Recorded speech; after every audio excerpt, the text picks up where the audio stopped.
Originally, bonsai started in China and migrated to Japan, and both hint at trying to have this relationship with nature and bring that natural environment closer to home.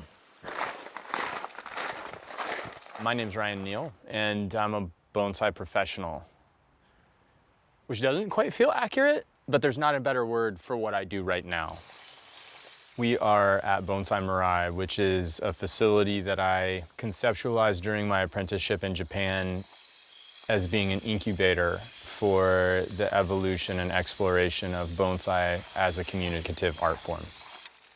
The goal is not to remove all old needles. If that's what happens, it sends a pine straight down into the gutter. We teach people the technical, horticultural, and artistic concepts to do bonsai well. We explore how far we can push the boundaries of aesthetics. For a bougainvillea with its characteristics being a vine, And we educate online, hoping that with that greater accessibility, we're able to touch those people with this medium. So this is a Rocky Mountain juniper. It came from a very arid, very windy environment, and having recovered from the process of collection, we're now giving it its first styling and interpretation of representing that greater environment in miniature. So I like to start by cleaning. This process helps me understand all of those little nuances and quirks that I need to know to responsibly change the position of the branching. Bonsai for me started at a county fair in Glenwood Springs, Colorado. I was 12 years old. When I saw these bonsai trees, I just thought, wow. You know, like when it hit, it was like immaculate conception. And it was just like, that's what I'm doing with my life. Within a month of that experience, I was exposed to Masahiko Kimura's work, whom I would eventually apprentice myself to for 6 years. Masahiko Kimura is largely regarded as the father of modern bonsai, and just the innovative avant-garde way he approached the art form resonated with me. I went to school for horticulture, and I wrote Mr. Kimura a letter in Japanese, and I didn't hear back. And so I wrote him another letter, and I didn't hear back. I heard back from him 23 letters later, 2 years, that I could come to Japan. This is probably where the front needs to be, because this is a very large piece of negative space over here. Would this branch dropping down into this space do something really magical for this tree? Do I want to try and bend that branch? Do I need to bend that? Do I need that branch? Do I even need that branch? Is a big question. The chances of breakage are high to very high, but that is what it's going to take. Okay, so I think that's what we're going to do. The traditional model is trying to find that optimal pyramid. Every coniferous tree wants to grow like that. And then lightning strikes and gale force winds hit. But the tree continues functioning to the best of its ability in that new circumstance. And suddenly that symmetry now becomes asymmetry. And then lightning strikes again, and drought and insects, and that tree is pushed into a further degree of asymmetry.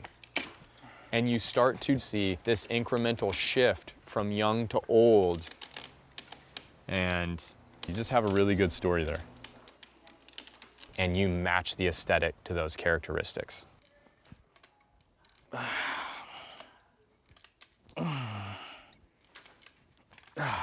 Good.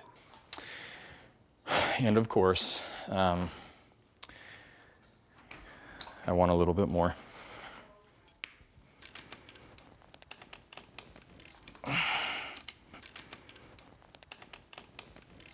Okay, I hear it.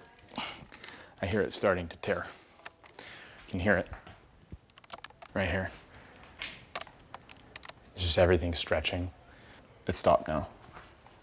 So, now this tree recuperates from this design session, and we will repot it next spring, and that will be sort of the beginning of its life as a bonsai.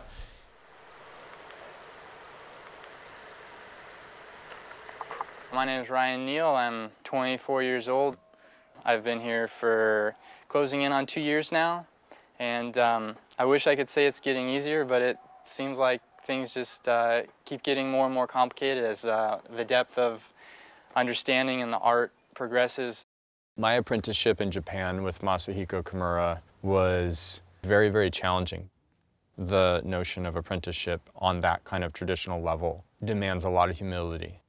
And so as an American who has my own thoughts and opinions that nobody in that structure cares about, was a real big challenge to make that adjustment and integrate. And so just the sacrifice of the self was the ultimate challenge. 変わりますか？それとも将来とか未来のことを考えて盆栽の飾りを教えていいですか？古典的な盆栽の飾り方は変わらないと思います。 In the end, he told me when you go back to the United States, for you to not change bonsai in North America would be a failure. It would be a failure. That was it.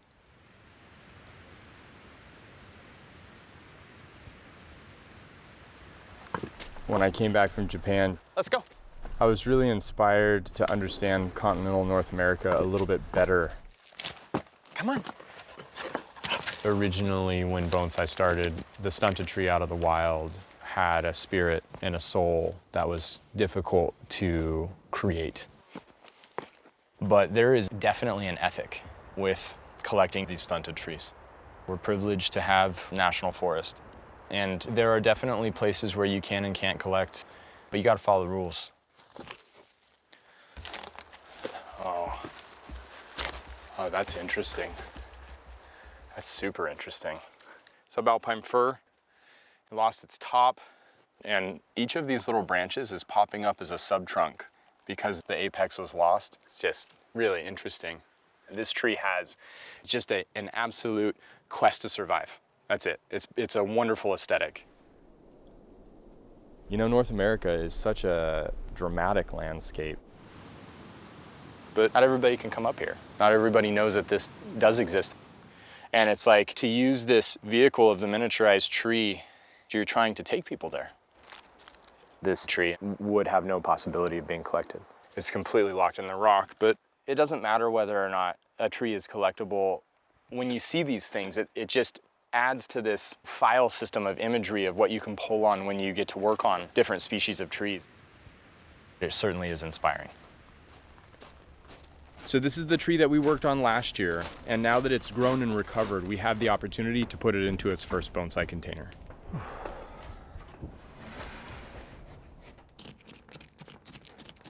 I am sculpting the root system so that it can stand on its own.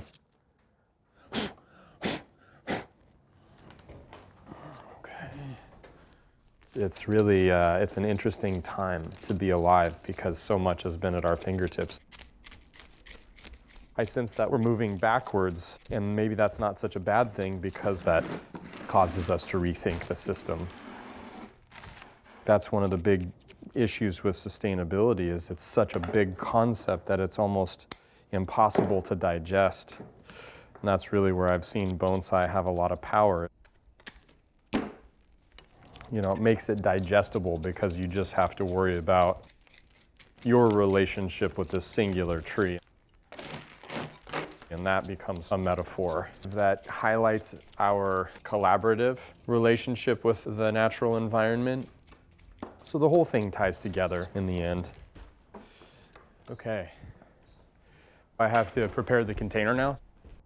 That pairing of the tree to the containerized environment is the first time that it becomes a bonsai. Once it's in that bonsai container, you are in a continual collaborative relationship in order for that tree to survive. It's just a little too small. But that's the marriage that allows us to control the energy system of the tree enough to keep it from being a big tree and really empower that stunted tree to have a bigger voice.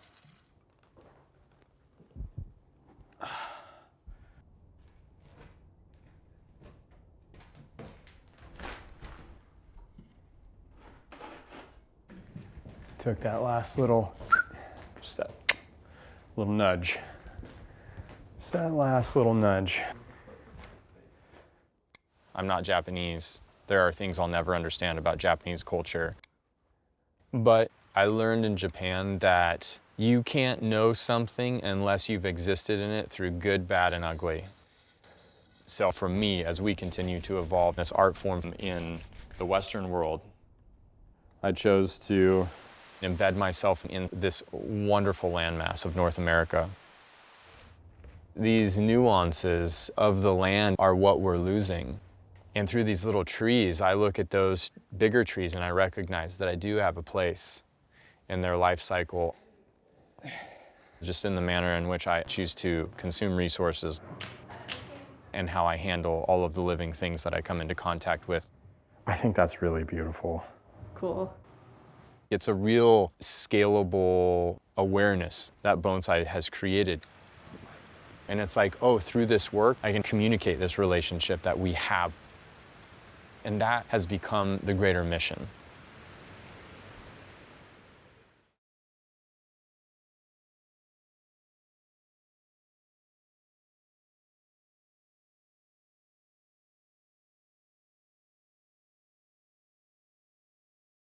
Great people just doing their thing in their own Northwesty way. We love bringing you stories like this. Support what you love. opb.org/video.